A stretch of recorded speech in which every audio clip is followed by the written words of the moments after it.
नमस्कार दोस्तों, स्वागत है आप सभी का। और आज के इस सेशन में हम जानेंगे एएलपी सीबीडी 2 जो एग्जाम अभी 28 जुलाई को हुआ था, इसके अंदर कौन कौन से प्रश्न आए थे, सभी के डिटेल्ड सोल्यूशन के साथ आज के इस वीडियो के अंत तक आपको भी क्लैरिटी मिल जाएगी कि अब जो रेलवे सवाल पूछ रहा है, चाहे वो सीबीडी 1 में आए, सीबीडी 2 में आए, वो कहीं ना कहीं कॉन्सेप्ट बेसिस पर है। अगर डेप्थ क्लैरिटी आपको है, कॉन्सेप्ट की नॉलेज है, तो आप बढ़िया से सवालों को लगा सकते हो। आइए शुरू करते हैं इस सेशन के अंदर। आपका एक दिन में पेपर हुआ था, 2 शिफ्ट के अंदर, 28 जुलाई को सुबह और शाम वाली शिफ्ट, और उसके जो सवाल आपके पूछे गए थे, सबसे पहले एक एक करके यहाँ पर जान लेते हैं। कुछ सवाल पर्यावरण के इसके अंदर आए थे, ठीक है। बात करें पहले क्वेश्चन की, तो कह रहा है निम्न में से कौन सा संयोजन प्लास्टिक अपशिष्ट प्रबंधन से जुड़ी मुख्य पर्यावरणीय चुनौतियों का सर्वोत्तम वर्णन करता है, यानी which combination best describes the main environmental challenges associated with plastic waste management. आपको पता है प्लास्टिक वातावरण में इकट्ठी होती जाती है और उस वेस्ट को मैनेज करने के लिए बहुत सारे चैलेंजेस आते हैं। ये इजीली इसका अपघटन नहीं होता, डिग्रेड नहीं होती, नॉन बायोडिग्रेडेबल के अंदर ये आती है। अब ऑप्शन में दिया है neutralisation and easy recycling, thermal pollution and effective composting, persistent in the environment and microplastic formation, या rapid biodegradation and chemical leaching. देखिए सबसे ज्यादा मुख्य एक जो चुनौती यहाँ पर आती है वो देखी जाती है कि प्लास्टिक पर्यावरण में रहती है, परसिस्ट करती है, और धीरे धीरे करके माइक्रोप्लास्टिक्स जो हैं ये हमारी इकट्ठी होती जाती है।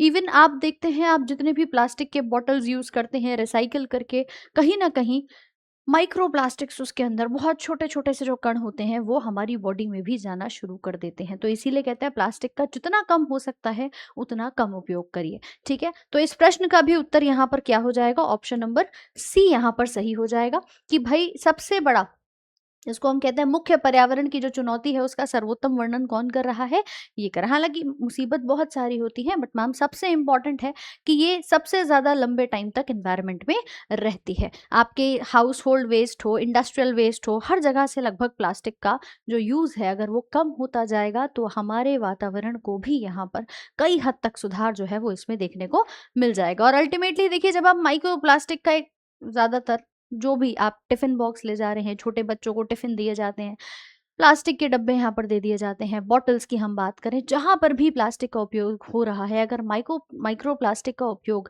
ज्यादा होगा तो इससे हमारे स्वास्थ्य संबंधी खतरे भी देखे जाएंगे, जैसे कैंसर है, हृदय की बीमारियां हैं, श्वसन की बीमारियां हैं, आदि कई सारे अन्य रोग बन जाते हैं। तो पहला प्रश्न हो गया यहाँ पर जिसका उत्तर था सी। आगे बढ़ते हैं। सामान्य नगर पालिका अपशिष्ट की तुलना में जैव चिकित्सा अपशिष्ट के लिए विशेष प्रबंधन की आवश्यकता क्यों होती है? Why does biomedical waste require special handling compared to general municipal waste? आपको भी पता है आजकल हम वेस्ट को अलग अलग तौर पर यहाँ पे कैटेगराइज कर चुके हैं कि भाई अगर बायोमेडिकल वेस्ट है, हॉस्पिटल से जो निकलता है वो अलग होता है, घर का हाउस होल्ड कचरा अलग होता है, इंडस्ट्रियल वेस्ट अलग है, इलेक्ट्रॉनिक वेस्ट अलग होता है। तो ये जो कचरा है इसके भी कई सारे प्रकार हैं। अब उसने यहाँ पर यही कहा कि बायोमेडिकल वेस्ट को हम अलग से हैंडल क्यों करते हैं। 4 ऑप्शंस आपके सामने हैं, इसमें से अगर हम बात करें सीधा सीधा कि मैम बायोमेडिकल वेस्ट है, तो भैया हॉस्पिटल से कई सारी चीजें कचरे के तौर पे निकलती हैं, कई सारे ऐसे भी फैक्टर्स होंगे जिसमें इन्फेक्शियस एजेंट्स हो सकते हैं।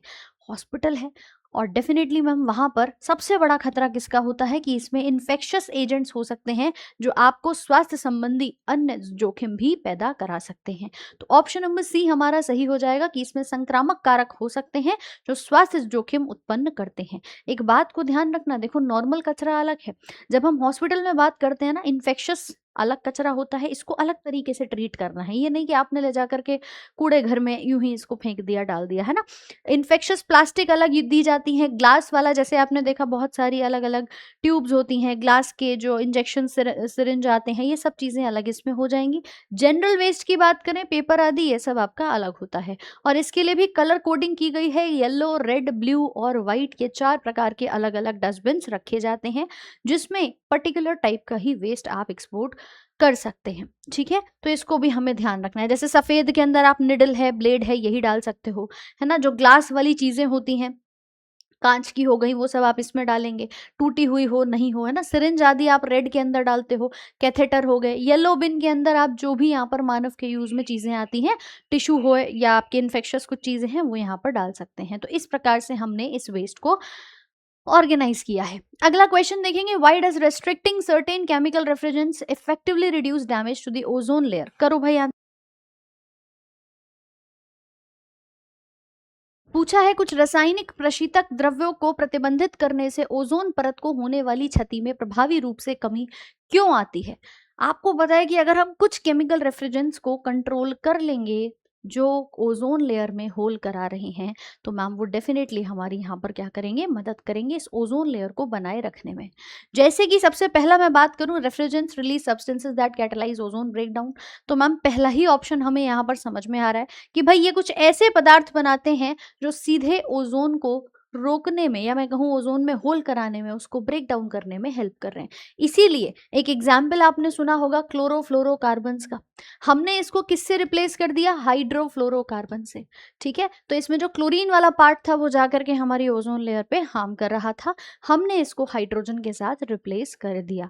सो पहला ही ऑप्शन हमारा यहाँ पर हो जाएगा कि कुछ रेफ्रिजरेंट्स ऐसे होते हैं, प्रशीतक द्रव्य, जो मुक्त करते हैं और ओजोन विघटन को उत्प्रेरित करते हैं। ओजोन में छेद होगा, यूवी रेज आसानी से आ जाएंगे और मैम अल्टीमेटली कैंसर का खतरा, स्किन कैंसर का आदि बहुत सारे खतरे बढ़ जाते हैं। ठीक है, सो इसीलिए ये रेफ्रिजरेंट्स के नाम से इसको ध्यान रखिएगा। अगला देखें, which of the following is the best example of municipal solid waste? नगर पालिका ठोस अपशिष्ट का सर्वोत्तम उदाहरण कौन सा हो जाएगा? जल्दी से लगाओ भाई answer. Mining tailings, hospital biomedical waste, household kitchen का गार्बेज, या इंडस्ट्रियल प्रोसेस का वेस्ट? कचरा तो बहुत सारा है मैम, पर सिंपल उसने बोला म्यूनिसिपल सॉलिड वेस्ट, ठोस जो हम इजीली क्या कर देते हैं, कचरे को अलग निकाल देते हैं, वो सिंपल हमारा घरेलू कचरा होता है, जिसको हम हाउस होल्ड किचन गार्बेज के नाम से यहाँ पर जानते हैं ना। ढेर सारी चीजें मैम अलग अलग किचन में से निकलती हैं, चाहे वो सब्जी के छिलके हों, पॉलिथिन, प्लास्टिक बैग्स आदि, ये सब होते हैं। तो कुछ आपके जो वेस्ट है, ये सब आप जो देख रहे हैं, ये हमारे किससे निकलते हैं, घरेलू कचरे जिसको हम कहेंगे। वहां पर जो रखे हैं वो आपके हो सकते हैं कोई रेडियो एक्टिव वेस्ट हो, कुछ हॉस्पिटल वाला बायोमेडिकल हो सकता है, कुछ हमारे इलेक्ट्रॉनिक सामान हो सकते हैं, तो वो ई वेस्ट की कैटेगरी में आते हैं, जैसे कंप्यूटर, मोबाइल, लैपटॉप आदि जो भी आपके इलेक्ट्रॉनिक उपकरण होते हैं। ठीक है भाई, अगला देखिए, which intervention most effectively reduces ground level pollutant concentrations during a winter temperature inversion?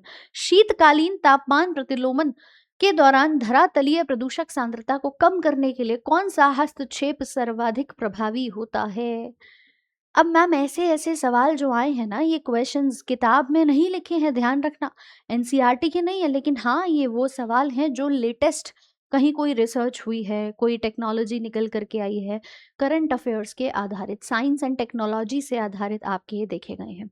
ये भी अगर हम बात करें उसी बेस पर, आप बोलोगे मैम एनसीईआरटी में तो कहीं नहीं है ऐसा शब्द, है ना। अब देखिए इस क्वेश्चन में क्या पूछा है कि कौन सा इंटरवेंशन, जब हम ग्राउंड लेवल पोल्यूटेंट की कंसंट्रेशन की बात करते हैं, ग्लोबल वार्मिंग हमारी चल रही है, तो वो कहा जाता है कि भैया इसको अगर मुझे ठीक करना है तो वो मैं किसके माध्यम से कर सकती हूँ?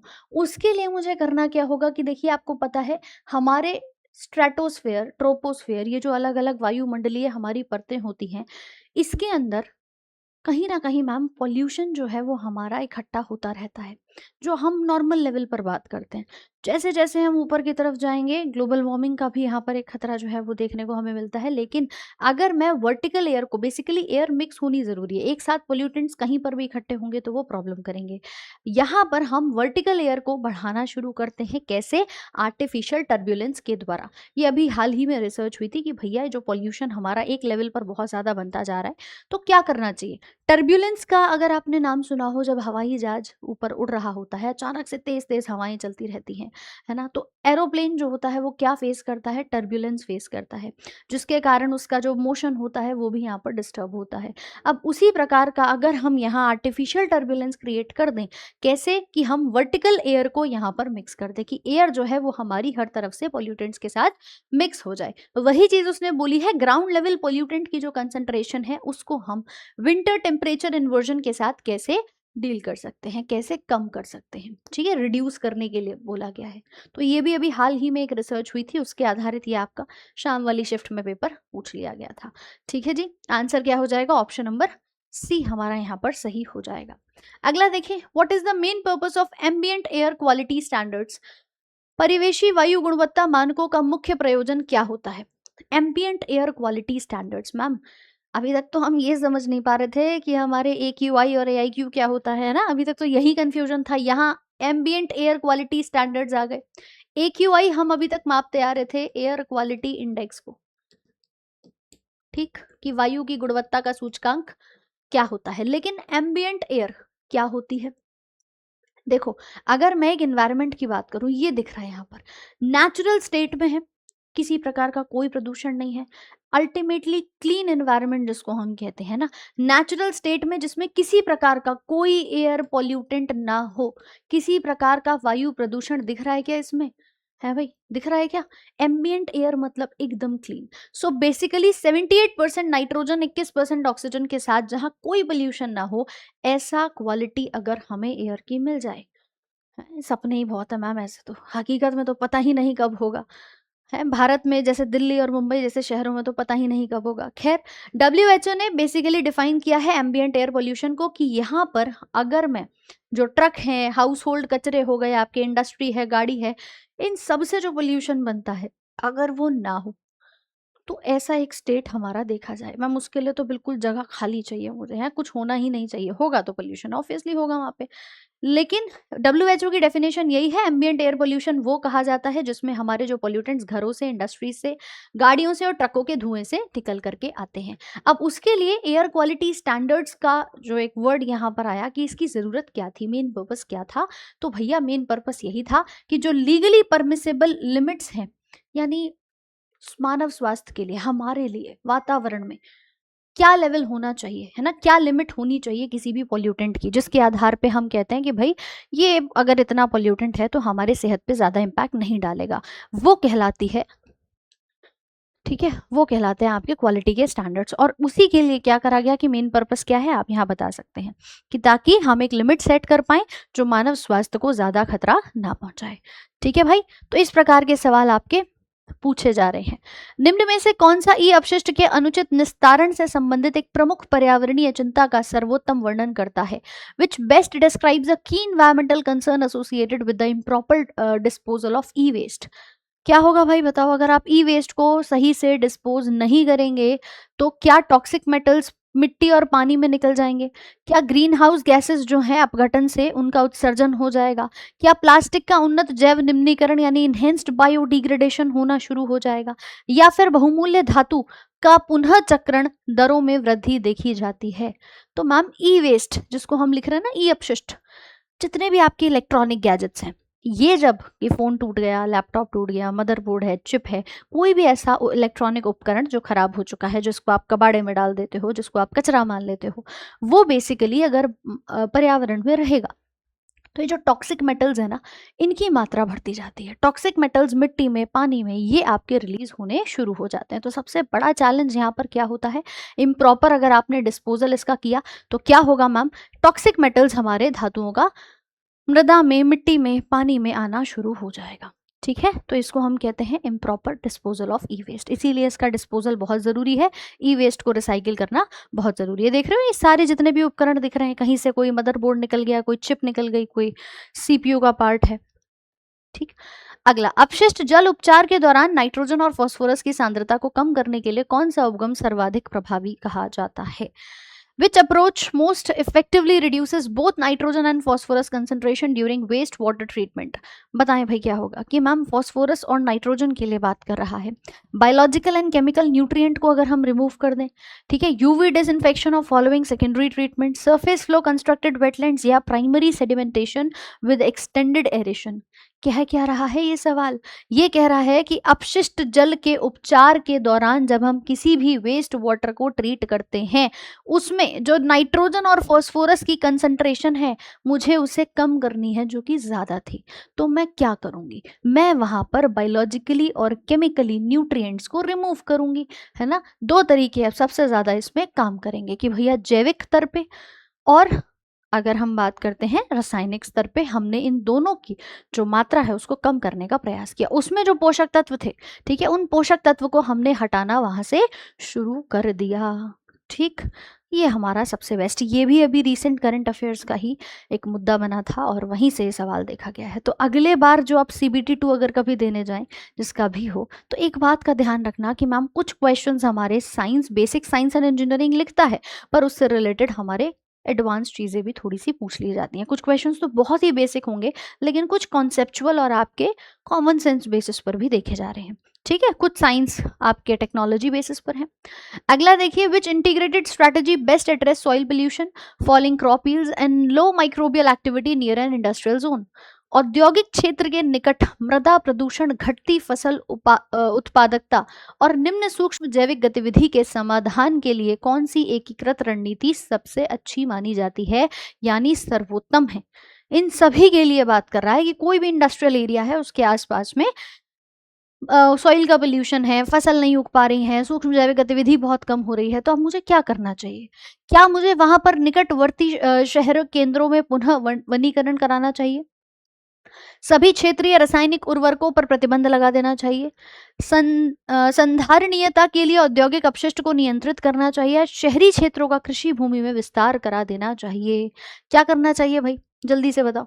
कि मैम जब इंडस्ट्रियल वेस्ट के आसपास, इंडस्ट्रियल एरिया के आसपास इतना पॉल्यूशन हो रहा है, तो सीधी सी बात है भैया, हमें इंडस्ट्रियल वेस्ट को सस्टेनेबिलिटी के लिए कंट्रोल करना चाहिए। कि जो भी आपकी इंडस्ट्री से कचरा बन रहा है, पोल्यूशन बन रहा है, जो वेस्ट बन रहा है, हम उसको अगर कंट्रोल कर लेते हैं तो डेफिनेटली आसपास की जो भी यहाँ मिट्टी है, जो पानी है, उसके अंदर भी जो पोल्यूशन ज़्यादा बढ़ रहा है वो भी कम होना शुरू हो जाएगा। बाकी ऑप्शंस तो मैम लग नहीं रहे यहाँ पे सही, है ना। बाकी तो बैठ नहीं देना, तो रिफॉरेस्टेशन कराओगे अर्बन सेंटर्स में तो भी भाई उस एरिया में तो प्रॉब्लम है ही है ना। आप सारे फर्टिलाइजर्स को बैन कर दोगे, ये भी पॉसिबल नहीं है मैम, काम तो चलेगा ही, फिर भी इंडस्ट्रीज तो पूरी बैन नहीं कर सकते हैं। Expand urban areas into farmland, जितने भी शहरी क्षेत्र हैं उनको आप बिल्कुल फार्मलैंड बना दो। नहीं, तो ऑप्शन नंबर सी हमारा सही हो जाएगा।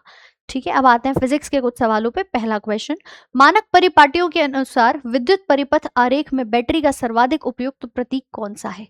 आसान सवाल था। बैटरी के लिए पूछ रहा था कि भैया बैटरी को हम कैसे रिप्रेजेंट करते हैं, तो सिंगल लाइन से भी नहीं करते, दो छोटी लाइन से भी नहीं करते, और दो सर्किल को भी सीरीज में नहीं जोड़ते। हम यहाँ पर long and short parallel lines को ऑल्टरनेटिवली प्लेस करते हैं। जैसे कि यहाँ पर देखिए डायग्राम के अंदर, ये है आपकी एक बैटरी, है ना। लंबी और छोटी रेखाओं को पैरेलली हम क्या करते हैं, जोड़ी में लगा देते हैं। आपने एक लगाई है तो सेल कहलाएगा, ये वायर है, ये स्विच है, ये बल्ब के लिए आता है, बजर के लिए आता है, सबके लिए अलग अलग प्रकार के सिंबल्स आते हैं। एनसीईआरटी में प्रॉपर इसका चार्ट दिया हुआ है, नहीं देखा हो तो एक बार जरूर से देख लेना। रजिस्टर अभी रेलवे ग्रुप डी में पूछ लिया था, CBT 2 में आपसे बैटरी का पूछ लिया।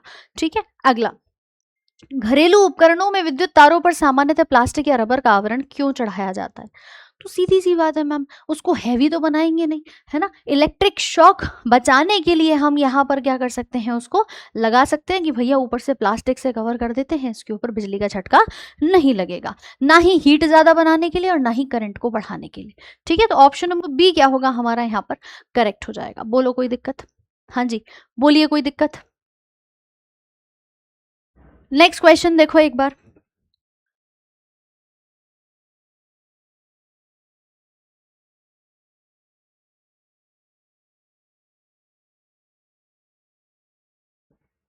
किसी तार में एक निश्चित समय तक विद्युत धारा प्रभावित होने पर उसमें उत्पन्न ऊष्मा की मात्रा में कौन सा कारक वृद्धि करता है? बड़ा प्यारा सवाल है मैम और बड़ा आसान भी है।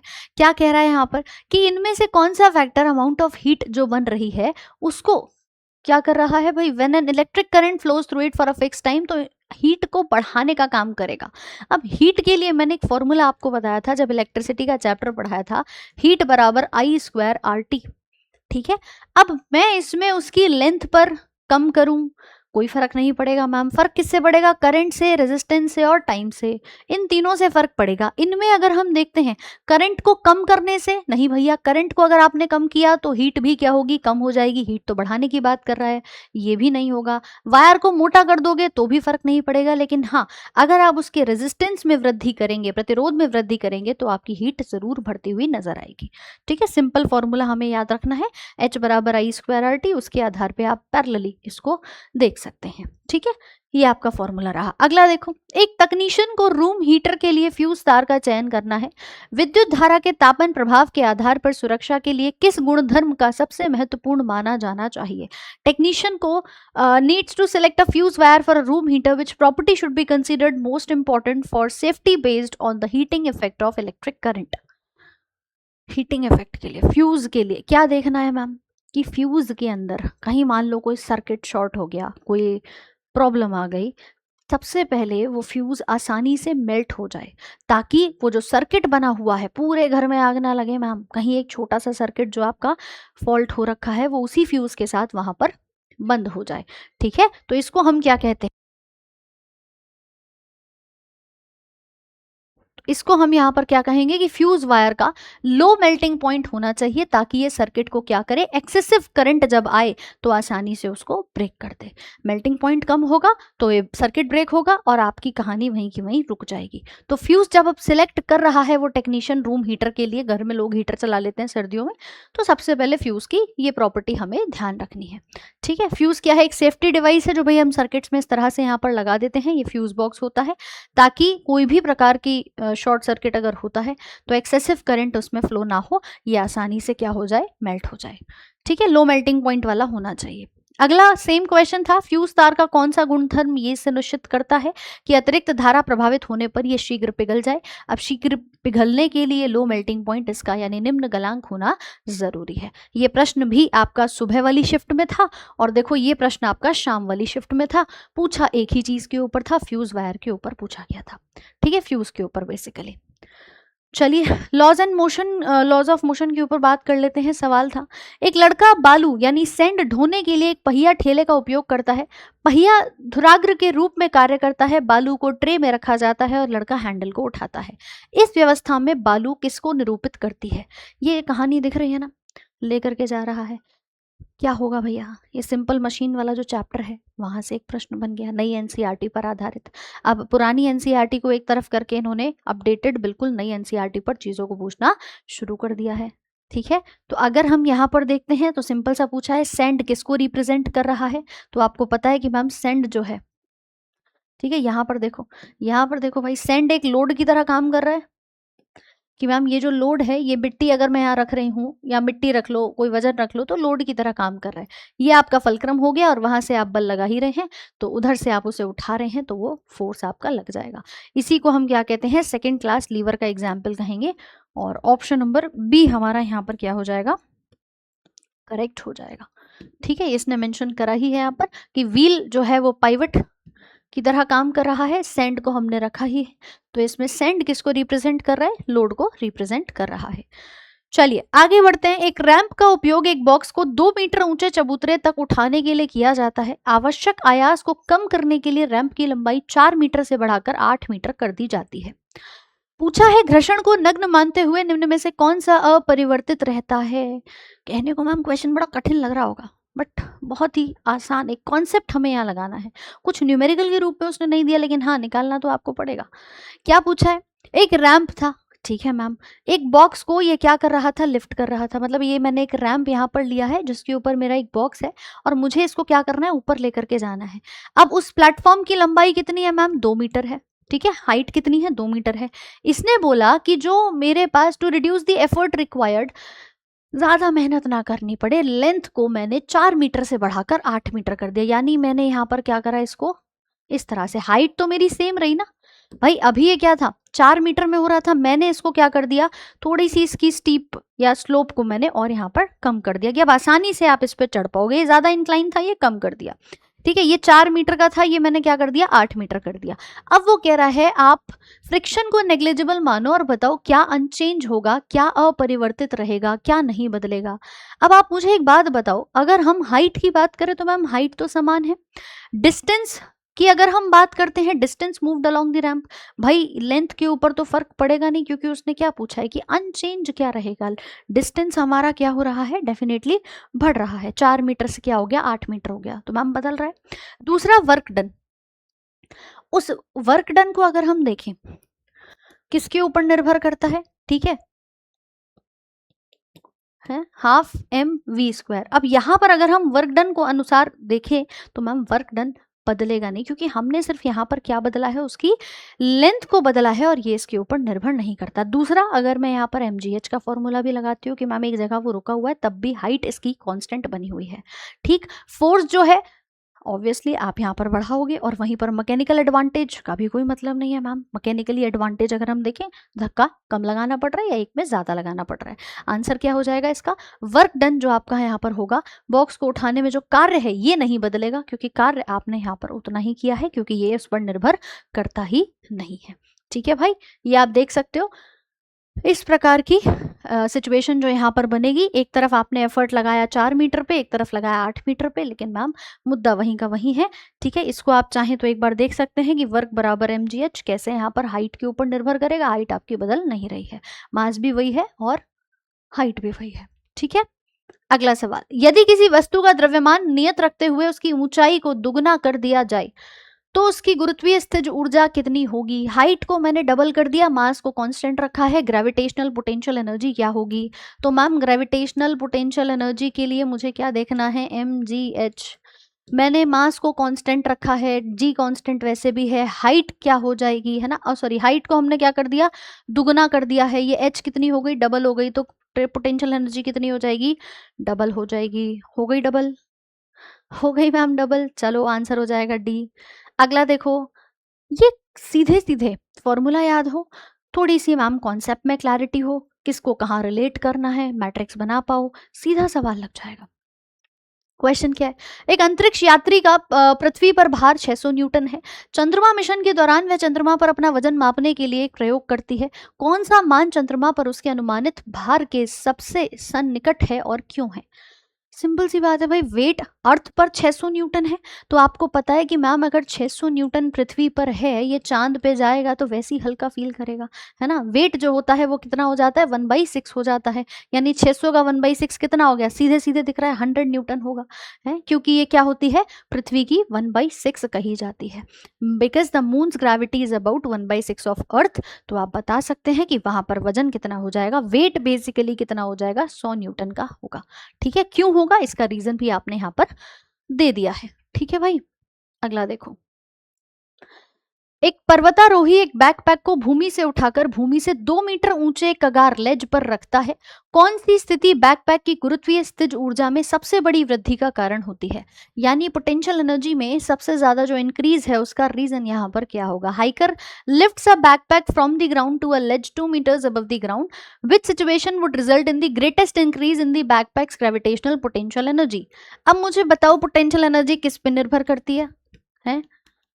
सॉल्व करना हो 2 मिनट वीडियो पॉज करके और फिर आप कर सकते हो।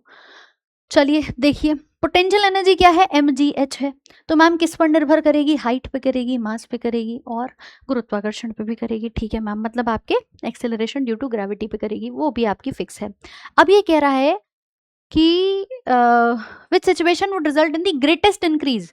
सवालों की लैंग्वेज है, परेशान मत होना, अगर ऐसे सवाल आगे भी देखने को मिले तो लैंग्वेज समझना बस।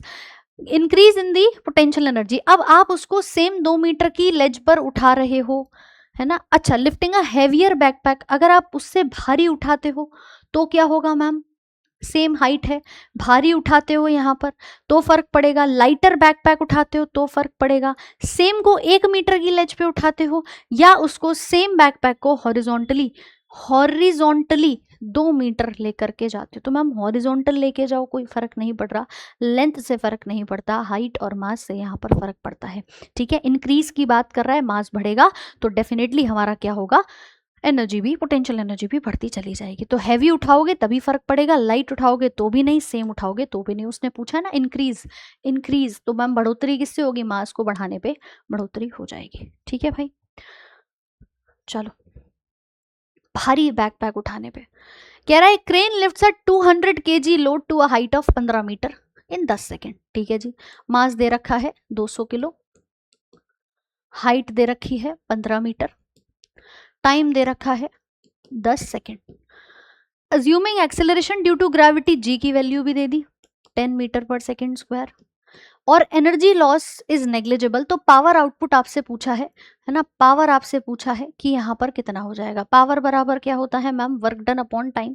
अब मुझे अगर यहाँ पर वर्क डन निकालना हो, डब्लू निकालना हो, तो मैं लगाऊंगी m GH। ठीक है मैम। मास कितना दे रखा है? 200 kg। और ये हो गया आपका 10 गुणा हाइट कितनी है? 15 मीटर। ठीक है, कितना हो जाएगा वर्क डन? 15 दूनी 30। ठीक है भैया। और इसी को हम क्या करेंगे? वर्क डन बटे टाइम, यानी 30,000 बटे टाइम कितना दिया है यहाँ पे? 10 सेकेंड। ठीक है, कितना आंसर आ रहा है? 3000 वॉट आ रहा है भाई। ऑप्शन नंबर सी आ रहा है, जल्दी से बताओ।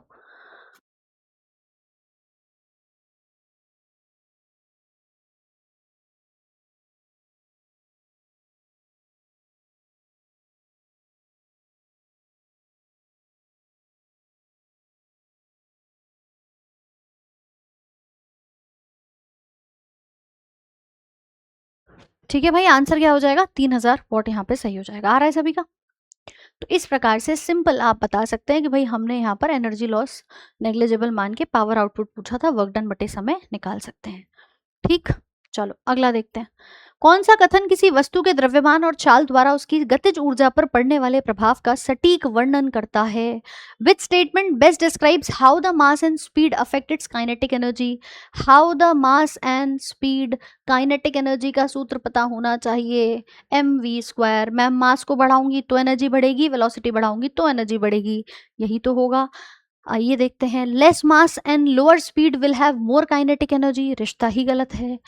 Great mass with lower speed have more kinetic energy, नहीं भैया, दोनों को बढ़ाना पड़ेगा, है ना। सेम मास और हाई स्पीड होगा, मास भी आपने सेम रखा है, हाई स्पीड से काइनेटिक एनर्जी कम कर रहे हो, ये भी नहीं हो सकता। स्पीड बढ़ा रहे हो तो चलो काइनेटिक एनर्जी भी बढ़ा दो, है ना। लेकिन ऑप्शन नंबर डी क्या कह रहा है? जिसका मास ज्यादा होगा, जिसकी स्पीड ज्यादा होगी, it will have more kinetic energy. Option number D हमारा सही होगा। ठीक है, समझ आया क्वेश्चन? चलिए अगला क्या कह रहा है? कौन सा परिदृश्य रासायनिक ऊर्जा के यांत्रिक ऊर्जा में रूपांतरण को सटीक रूप से परिवर्तित करता है? Which scenario best demonstrate that conversion of chemical energy to mechanical energy? रासायनिक ऊर्जा से मुझे यांत्रिक में परिवर्तन करना है। अब रासायनिक यानी केमिकल कहाँ होगा ma'am? Flash light turns on after inserting new battery, नई बैटरी डालने पर टॉर्च चालू हो जाती है, तो मैम यहाँ पे नहीं काम कर रहा। और दूसरी चीज, केमिकल एनर्जी तो चलो आपकी बैटरी में है, लेकिन मैकेनिकल थोड़ी बन रही है, मेहनत थोड़ी लग रही है, टॉर्च थी चालू हो गई, तो ये भी नहीं होगा। है stone falls off a table to the ground, एक पत्थर मेज से जमीन पे गिर जाता है, कोई केमिकल एनर्जी नहीं है मैम। ठीक है। A runner uses stored energy from food to sprint forward, धावक आगे की ओर तेज दौड़ने के लिए भोजन से प्राप्त संचित ऊर्जा का उपयोग करता है, बिल्कुल सही। स्टोर्ड एनर्जी केमिकल फॉर्म में थी, उसने क्या करा? भागने के लिए यानी मैकेनिकल एनर्जी में इसको परिवर्तित कर लिया। ठीक है। अगला कह रहा है stretched rubber band snaps back to its original shape, ये भी नहीं होगा। ऑप्शन नंबर सी हमारा सही हो जाएगा। ठीक है भाई, अगला देखते हैं। जब एक गतिमान कार में अचानक ब्रेक लगाया जाता है तो उसकी गतिज ऊर्जा मुख्यतः किस ऊर्जा में परिवर्तित हो जाती है? अचानक से आपने ब्रेक लगाया, फ्रिक्शनल फोर्स लगी, वहीं पर हीट जनरेट हुई, आंसर हो जाएगा हीट एनर्जी। किस में परिवर्तित हो गई? हीट एनर्जी में परिवर्तित हो जाती है। ठीक है, उसकी काइनेटिक एनर्जी थी, पहले हीट में कन्वर्टेड हुई, फ्रिक्शन लगा, फिर जाकर के वो रुक गया तो अब उसके अंदर कौन सी आ गई? पोटेंशियल एनर्जी यानी स्थिर ऊर्जा आ गई। समझ रहे हो बात को? अगला सवाल देखते हैं। एक रोलर कोस्टर में उसके ट्रैक के शीर्ष पर अधिकतम स्थिर ऊर्जा होती है। ठीक है भाई, होती है। जैसे जैसे नीचे उतरता है और इसकी गति में वृद्धि होती है, घर्षण और वायु प्रतिरोध की उपेक्षा करने पर इसकी गतिज और स्थिर ऊर्जा का योग नियत होने के कारण की व्याख्या कौन सा सिद्धांत करता है? हाँ जी, कौन सा सिद्धांत करता है कि मैम रोलर कोस्टर है, हम उसको क्या कर रहे हैं? काइनेटिक से पोटेंशियल में कन्वर्ट कर रहे हैं। यहाँ आता है ऊर्जा के संरक्षण का नियम, ना तो इनर्शिया का नियम है। जड़त्व वो प्रॉपर्टी है जिससे बॉडी अपने जो भी स्टेट में है वो उसी में रहना चाहती है ना। मोशन को रेजिस्ट करेगी, रेस्ट को करेगी, अगर रेस्ट में है तो रेस्ट में रहना चाहेगी, मोशन में है तो मोशन में रहना चाहेगी। यहीं पर सुपरपोजिशन का भी नहीं है, प्रिंसिपल ऑफ इनर्शिया भी नहीं है। ऑप्शन नंबर बी हमारा सही हो। कैसे होगा देखो, इसे भी देख लो। ये मेरे पास एक रोलर कोस्टर है ना। ऊपर अभी जब ये स्टैटिक पॉइंट पे था पोटेंशियल एनर्जी थी, नीचे आया काइनेटिक में परिवर्तित हो गई। एनर्जी खत्म नहीं हो रही मैम, जब वो रुका हुआ था तो पोटेंशियल थी, तुरंत वो किस में परिवर्तित होती गई? जैसे जैसे उसने वेलोसिटी अटेन करी, नीचे की तरफ आया तो वो आपके काइनेटिक में आ गई। फिर उसके बाद वो कहीं जाकर रुक जाएगा तो वही आपके पोटेंशियल में फिर से कन्वर्ट हो जाएगी, यानी आपकी एनर्जी एक दूसरे में परिवर्तित होती रहती है, नष्ट पूरी तरह से नहीं होती। तो टोटल एनर्जी क्या होती है? Kinetic plus potential. और यही बताया गया है लॉ ऑफ एनर्जी के अंदर, कंजर्वेशन ऑफ एनर्जी में, कि energy can neither be created nor be destroyed. ना बना सकते ना नष्ट कर सकते, लेकिन हाँ परिवर्तित जरूर कर सकते हो। ठीक है, चलो अगला देखो। एक पिंड का द्रव्यमान 10 किलोग्राम है, चंद्रमा पर इसका भार पृथ्वी पर इसके भार की तुलना में कैसा होता है? अभी डिस्कस किया था मैम, द्रव्यमान भले ही हमारा सेम हो, लेकिन वेट चंद्रमा पे जाके 1/6 रह जाता है, यानी कम हो जाता है पृथ्वी से। तो ऑब्जेक्ट का वेट क्या होगा? 0 हो जाएगा? नहीं। सेम रहेगा? नहीं। ज्यादा होगा? नहीं। कम हो जाएगा ma'am. Less on the moon than on the earth. कितना हो जाता है? लेस, 1/6 रह जाता है। ठीक है, 1/6 यहाँ पर हो जाए। मास सेम रहता है, वेट आपका कम हो जाता है। चलिए अगला देखिए। दो विद्यार्थी एक जैसे बक्सों को 10 मीटर की दूरी तक ले जाते हैं। ठीक है, डिस्टेंस कितना लेके गए? 10 मीटर लेके गए। विद्यार्थी ए 50 न्यूटन का बल अनुप्रयुक्त करता है, जबकि विद्यार्थी बी 100 न्यूटन का बल अनुप्रयुक्त करता है। दोनों विद्यार्थियों द्वारा किए गए कार्य में कितना अंतर है? कार्य में यानी वर्क डन में कितना अंतर यहाँ पर होगा? मैम यहाँ दूरी कितनी दी गई है? 10 मीटर ले जाते हैं, और साथ में बल कितना लगा रहे हैं? तो बल लगा रहा है, एक लगा रहा है 50 न्यूटन, और दूसरा कितना लगा रहा है यहाँ पे आपका? 100 न्यूटन लगा रहा है। चलो तो पहले की कंडीशन देख लेते हैं भाई। स्टूडेंट ए वाले केस में वर्क डन कितना होगा? F S cos theta. तो मैम यहाँ हो गया 50 इंटू 10 यानी 500 जूल। बी के केस में क्या होगा? वर्क डन, फोर्स कितना लगा रहा है? 100 न्यूटन। कितना विस्थापन हो रहा है? 10 मीटर, 1000। अब यहाँ पे उसने कहा difference in the work done by two students. इन दोनों के बीच का अंतर कितना है मैम? 1000 और एक का 500। 500 का हमें दिख रहा है, तो सीधे सीधे 500 जूल आंसर हो जाएगा। बोलो आ रहा है उत्तर की नहीं है? डिफरेंस पूछा है, तो work done B minus work done A बराबर आप बता सकते हो सीधा सीधा 500 जूल। क्वेश्चंस टफ है ये, है भाई? ये टफ कहोगे तो इससे लेवल तो बढ़ा के ग्रुप डी पूछ लेता है। चलो खैर, फिलहाल अच्छे सवाल हैं, आसान है, कॉन्सेप्ट क्लैरिटी होनी चाहिए। विच of the following best defines work in physics? भौतिकी में कार्य को सटीक रूप से परिभाषित कैसे कर सकते हैं? कार्य तब होता है जब कोई बल गति के सापेक्ष किसी भी कोण पर कार्य करता है, at any angle to the motion. Work is done wherever a force is applied regardless of movement. Movement ही ना हो ऐसा तो हो ही नहीं सकता ma'am. Work is done when a force moves in the direction of the force, या work done when energy is stored in an object. देखो भाई, वर्क डन तब होता है जब बल भी लग रहा हो और विस्थापन भी हो रहा हो। बल भी लगा रहे हो और साथ में विस्थापन भी हो रहा हो, यानी मैम क्या हो रहा है? हमारा ऑब्जेक्ट जो है वो सेम डायरेक्शन में, इन दी डायरेक्शन ऑफ फोर्स, जिस डायरेक्शन में मैं बल लगा रही हूँ मेरा ऑब्जेक्ट उसी डायरेक्शन में आगे बढ़ रहा है, तो वर्क कहेंगे, कार्य कहेंगे। अब तुम दीवार पे धक्का मार रहे हो, मूव करेगी क्या? पॉसिबल ही नहीं है मैम, उसको हम नहीं कहेंगे कि भैया काम हो रहा है ना?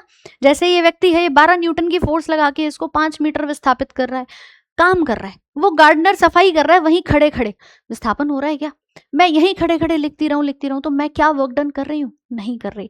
लेकिन हाँ, मैं यहाँ से आगे पीछे थोड़ा बहुत मूवमेंट कर रही हूँ, विस्थापन है, तो वर्क डन भी कहा जाएगा। ठीक है, तो वर्क दोनों पर निर्भर करता है। इन भाई साहब को बोल दो कि भैया ये नहीं खिसकेगा, तो आपका कार्य भी किया हुआ 0 है। आप कल को कहो मैंने बहुत काम किया था। क्या किया था जी? दीवार खिसकाई थी, खिसकी नहीं।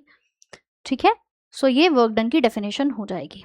अगला, a car of mass 1200 kilogram accelerates from rest to a speed of 20 meter per second on a straight road. If the kinetic energy gained by the car is completely due to the work done by the engine, which best represents the total kinetic energy acquired by the car at this speed? उसने कहा कि एक गाड़ी है जिसका मास है 1200 kilogram, rest से चलती है, ठीक है, और फिर उसने जो स्पीड अटेन करी वो हो गई उसकी 20 मीटर पर सेकेंड, एक स्ट्रेट रोड पे चल रही है। काइनेटिक एनर्जी जो इसने करी वो equal to the work done by the engine बताया गया है। तो अब उसने पूछा है, हाँ भाई, उसने पूछा क्या है कि best represent the total kinetic energy जो गाड़ी के द्वारा एक्वायर करी गई इस स्पीड के ऊपर। काइनेटिक एनर्जी क्या होती है मैम? तो आप बता सकते हैं कि भैया ½ mv²। अब क्या इसमें हम ये वाला सूत्र लगाएंगे? हैं जी, क्या इसमें हम ये वाला सूत्र लगाएंगे? एक बार बताओ जी फटाफट से।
चलिए बहुत बढ़िया। ठीक है, फॉर्मूला लगाएंगे इसमें।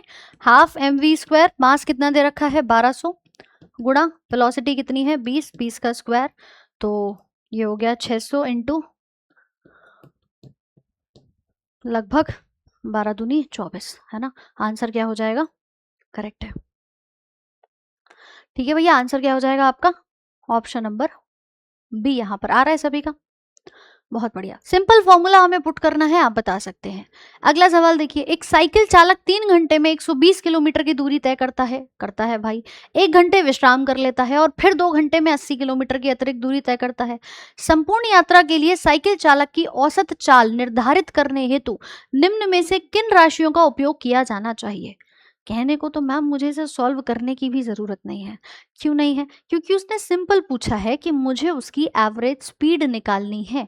और आपको पता है कि एवरेज स्पीड किस पर डिपेंड करती है, स्पीड बराबर डिस्टेंस बटे समय। तो मैम वो किस पर निर्भर करेगी, टोटल आपके distance travelled divided by the total time taken. ना तो वो विस्थापन पर निर्भर करेगी, ना वो चेंज इन वेलोसिटी पर, क्योंकि मैम अगर हम स्पीड की बात कर रहे हैं, एवरेज स्पीड हम निकाल रहे हैं, स्पीड हमारी एक अदिश राशि होती है, विस्थापन पे नहीं, आपके डिस्टेंस के ऊपर यहाँ पर ये डिपेंड करती है, इसकी कोई दिशा नहीं होती। तो सीधा सीधा आंसर हमारा क्या हो जाएगा, ऑप्शन नंबर डी सही हो जाएगा। ठीक है, आगे आ जाओ।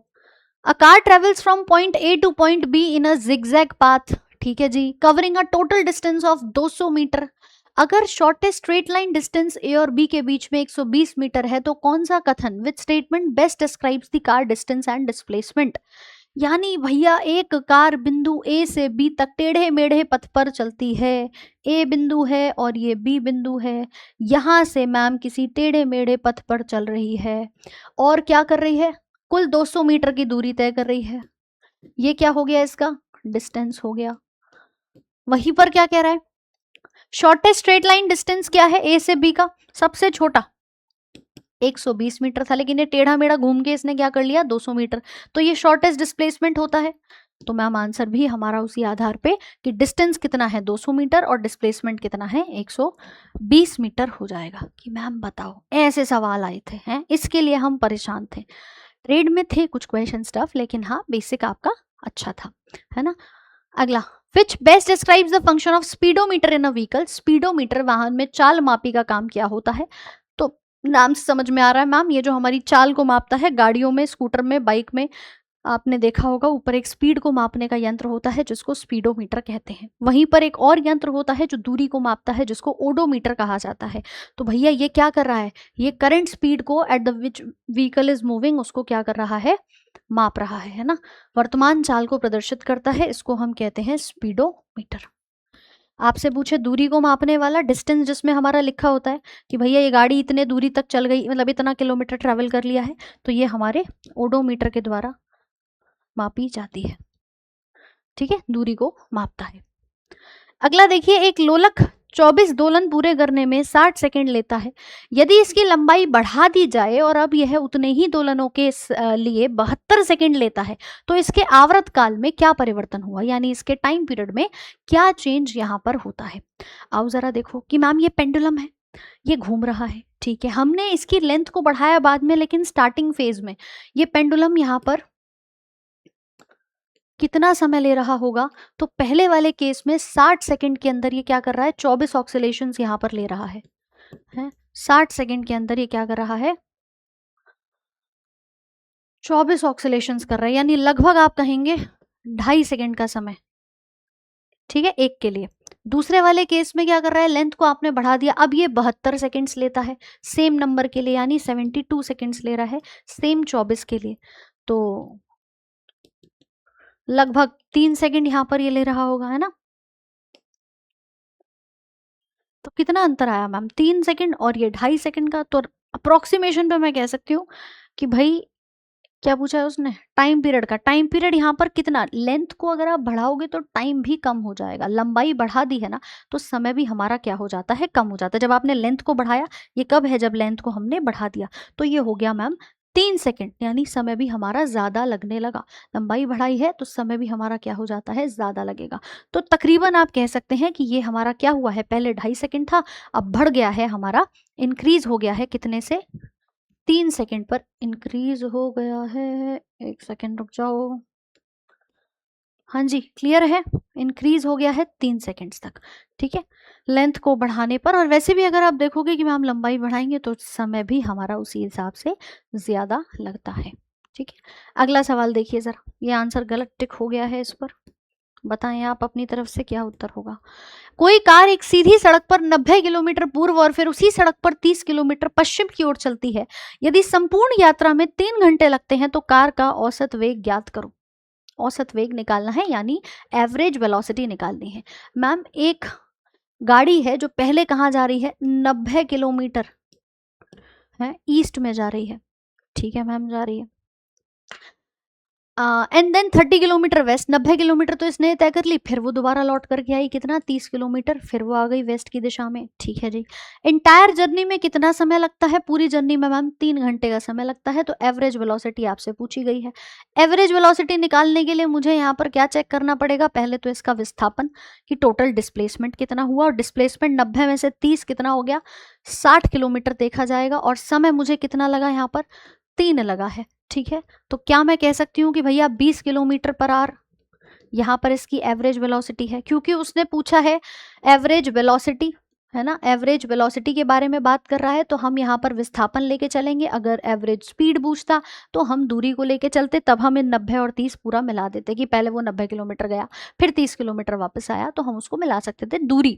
यहाँ पर क्या कह रहा है, यहाँ पर विस्थापन की बात कर रहा है, वेलोसिटी को हम निकाल सकते हैं।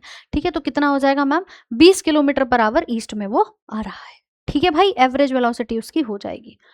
अगला सवाल कह रहा है, a car travel 60 kilometre north in 2 hours then 40 kilometre south in the next 1 hour. ठीक है, एवरेज वेलोसिटी बताओ एंटायर ट्रिप की। वही सेम पैटर्न पे क्वेश्चन है, आसानी से निकाल सकते हैं कि पहले नॉर्थ में गाड़ी जाती है 60 किलोमीटर। ठीक है, अब भी एवरेज वेलोसिटी पूछ रहा है, नॉर्थ में गई 40 किलोमीटर, कहाँ गई, साउथ में आई, फिर वापस से आई कितना, 40 किलोमीटर साउथ में। तो यहाँ पर भी आपका टोटल, अगर हम एवरेज वेलोसिटी निकालते हैं तो टोटल विस्थापन कितना हो गया, 60 में से 20 गए, सॉरी 40 गए 20, और टोटल टाइम कितना है, 1 घंटा, और 2 घंटे उसको यहाँ लगे, यानी लगभग 3 घंटे उसको लगे हैं। ठीक है, तो 20/3 के आधार पे अगर हम देखें तो ये हो जाएगा 6.7 किलोमीटर पर आवर।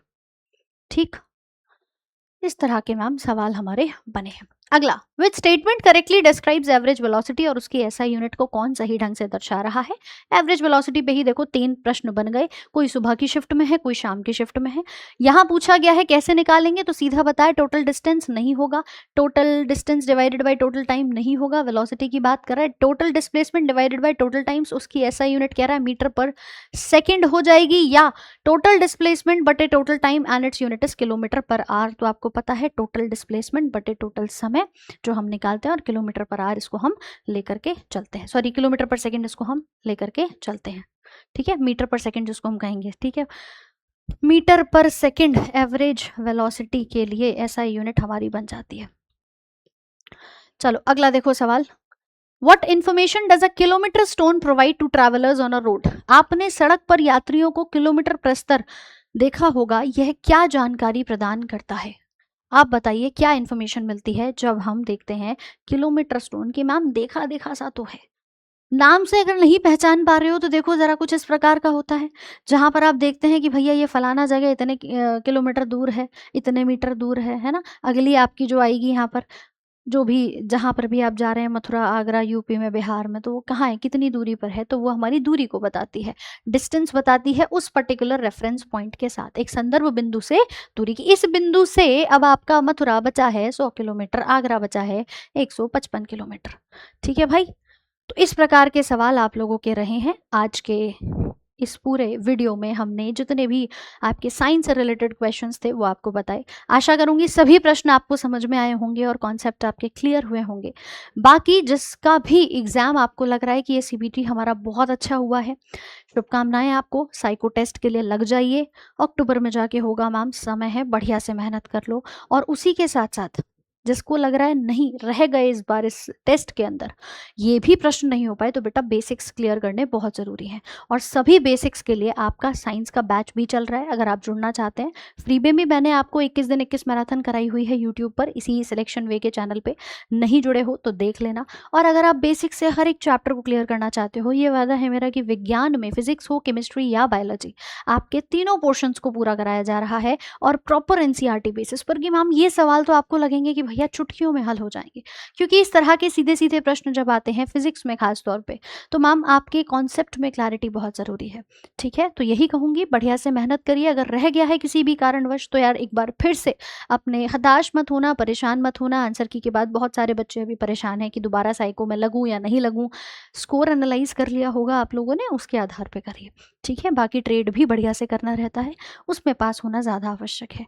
ठीक है, ये बैच हमारे सिलेक्शन वे ऐप पर चल रहे हैं, कोई भी जुड़ना चाहता है तो 399 में नया बैच है, लेटेस्ट है। आप अपनी फिजिक्स, केमिस्ट्री, बायो सभी एनसीईआरटी पर आधारित एग्जाम्स के लिए कर सकते हैं, जो आपके रेलवे में एएलपी हो, ग्रुप डी हो, एनटीपीसी हो, सभी में ये बैच आपका मददगार रहेगा। ठीक है, और अगर कंप्लीट जर्नी आपको पूरी करनी है मैम रेलवे में, मुझे मैथ्स, रीजनिंग, जीएस, साइंस सब पढ़ना है, तो भाई मेरे ये रहा 799 में पूरा बैच। ठीक है, कहाँ मिलेगा? सिलेक्शन वे के एप्लीकेशन पे। बाकी मुलाकात करेंगे आपसे रोज शाम 5 बजे, यूट्यूब पर क्लासेस चल ही रही हैं। बढ़िया से पढ़ाई करो, मेहनत करो। Wish you all the very best. Thank you so much.